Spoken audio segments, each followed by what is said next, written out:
Tudo bem, meus queridos? Vamos então ao estudo da lição número 10, a parte de segunda-feira, a promessa da sua vinda.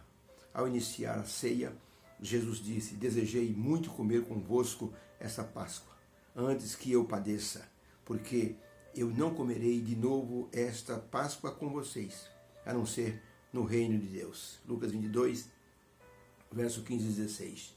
Depois da ceia, depois de haver assim repartido o pão, depois de ter dado o vinho, lavar os pés, dizer assim o significado assim dos sacramentos, daquele ritual, Jesus disse: eu vos dei o exemplo. Vocês devem fazer então isso entre vocês até que eu venha. Jesus então ensinou para os discípulos a lição da humildade, ensinou também a lição da fidelidade. E Jesus disse: infelizmente, um de vocês vai me trair. E eles então começaram a criar um ambiente tenso. Começaram a perguntar: porventura sou eu, Senhor? E Jesus disse: aquele que coloca a mão no prato comigo vai levantar o seu calcanhar contra mim. E então houve um murmúrio entre os discípulos. Jesus então mudou o foco e começou a falar de outro assunto, um assunto que interessava a eles. E a pergunta número 2 diz assim: depois da ceia, o que Jesus disse aos discípulos sobre a sua vinda? Qual foi o contexto dessas palavras? João 14, de 1 a 3, não se turbe o vosso coração. Credes em Deus, credes também em mim. Na casa de meu Pai há muitas moradas. Se não fosse assim, eu não teria dito para vocês: vou preparar o lugar. E quando eu for e preparar o lugar, eu virei outra vez e vos levarei para mim mesmo, para que onde eu estiver, vocês também estejam. Então, que palavras Jesus falou e qual foi o foco dessas palavras? Jesus, ele utilizou justamente o desejo que ele tinha de que os discípulos estivessem sempre com ele. Ele falou palavras de despedida, mas falava de muito otimismo. Isso injetou nos discípulos uma animação e uma motivação para que eles pudessem continuar firmes e depois transmitisse isso para outras pessoas. Quando Jesus disse que estava prestes a partir, o coração dos discípulos ficaram assim apreensivos. O clima já estava tenso por causa da expressão de Jesus: um de vocês vai me trair. E nesse momento, Jesus então disse a eles que era preciso ter fé. Fé na sua segunda vinda, fé naquilo que ele iria preparar-vos um lugar. Jesus disse: eu quero vocês comigo, é o meu desejo. Eu já disse ao meu Pai: eu tenho guardado os meus discípulos, aqueles que eu escolhi, para que o Senhor me ajude a conservá-los até que eu venha. Por isso, Jesus Cristo pediu ao Pai que desse o Espírito Santo para os seus discípulos, para que eles vencessem as lutas diárias e dirigissem a primeira igreja com todo o poder do Espírito Santo. Foi essas palavras que levou Jesus a animar os discípulos.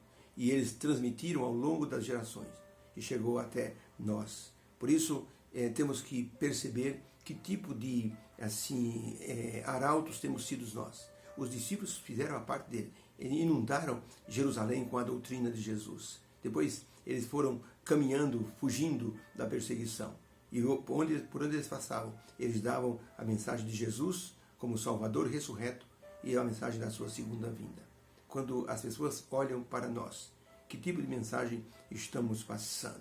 Certa vez, numa cidadezinha do interior, um relógio que ficava numa joalheria, aquele relógio era a base para as pessoas que passavam ali, para quem pegava o trem, para quem ia para as fábricas trabalhar, para as crianças que iam para a escola. Mas aquele relógio ficou parado durante 40 minutos. Acabou a corda dele. Ele ficou parado na vitrine. E as pessoas passaram e olharam. Faltava ainda 40 minutos para as 7 horas. Era 6h20. E então os que iam pegar o trem olhavam e diziam: está tranquilo, ainda falta 20 minutos para o trem partir. Acabaram perdendo o trem. Os empregados da fábrica, que entravam às 7 horas, olharam e disseram: falta 40 minutos ainda, vamos tomar um café na padaria. E acabaram se atrasando. As crianças, vendo que faltava ainda muito tempo, começaram a brincar nas ruas e chegaram atrasadas na escola. Aquele dia foi um dia assim muito diferente para aquela cidadezinha. Eles perceberam o quanto aquele relógio fazia falta na vida deles. Nós temos também em nossa vida um relógio, o relógio profético.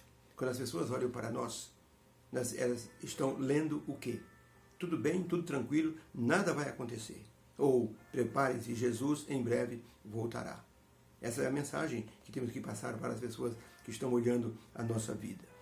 O menino disse para a mãe dele: mãe, eu acho que vocês não querem ir para o céu. Vocês não querem esperar Jesus voltar. Por quê, filho?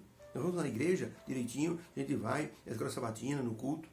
Diz, mamãe, é que quando vocês vão passear, quando nós vamos viajar, a senhora não para de falar nisso. A senhora liga para a nossa tia, liga para outras pessoas, a senhora comenta isso o tempo inteiro, o papai também. Mas quando se refere ao céu, eu não vejo vocês falando sobre isso. Eu não vejo ninguém falando sobre a vinda de Jesus, sobre se preparar. Então eu acho que vocês não querem que Jesus volte, não querem ir para o céu.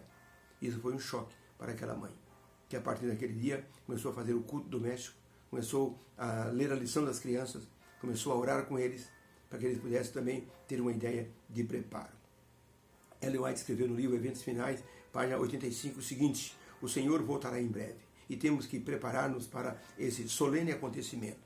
Que a vossa vida diária revele a todos em redor a urgência deste acontecimento. Cristo e os seres celestiais estão desejosos de avivar vossas sensibilidades espirituais, renovar vossas atividades e ensinar-vos coisas profundas de Deus.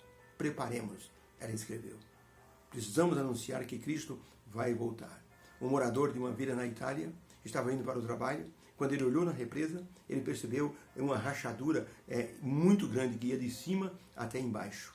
E ele percebeu, pela vibração, que aquele muro que estava contendo as águas da represa ia estourar. Ele largou o que tinha na mão e saiu numa correria muito grande. Entrou na cidade gritando: corram para as montanhas, a represa vai estourar, corram, salvem-se todos. Foi ele passando naquelas ruas gritando, e as pessoas então tomaram tento do que ele estava dizendo, e todo mundo começou a subir para os lugares altos. De repente, em 10 minutos, um estrondo gigantesco.